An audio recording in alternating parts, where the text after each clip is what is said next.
কবিতা আবৃত্তি করব, কেউ কথা রাখেনি, কেউ কথা রাখেনি। 33 বছর কাটলো, কেউ কথা রাখেনি। ছেলেবেলায় এক বস্তুমি তার আগমনী গান হঠাৎ থামিয়ে বলেছিল, শুক্লা দ্বাদশীর দিন অন্তরাটুকু শুনিয়ে যাবে। তারপর কত চন্দ্রভূ অমাবস্যা চলে গেল, সেই বস্তুমি আর এলো না। 25 বছর প্রতীক্ষায় আছি।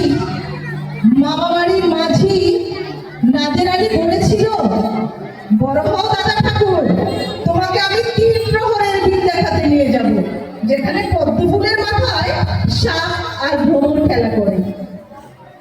নাদের আলী, আমি আর কত বড় হব, আমার মাথায় ঘরের ছাদ পুড়ে আকাশ স্পর্শ করলে তারপর তুমি আমায় 3 প্রহরের বিল দেখাবে?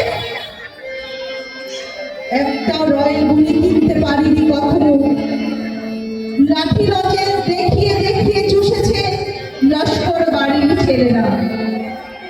বিখিনির মতো চৌধুরীদের গেটে দাঁড়িয়ে দেখেছি ভেতরের রাস উৎসব।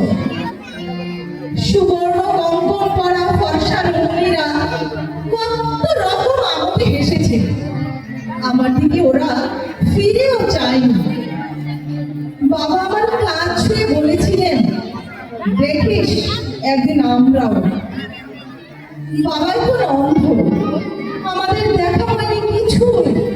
সেই রয়েল গুলি, সেই লাঠি লজেন্স, সেই রাস উৎসব আমায় কেউ ফিরিয়ে দিলেন।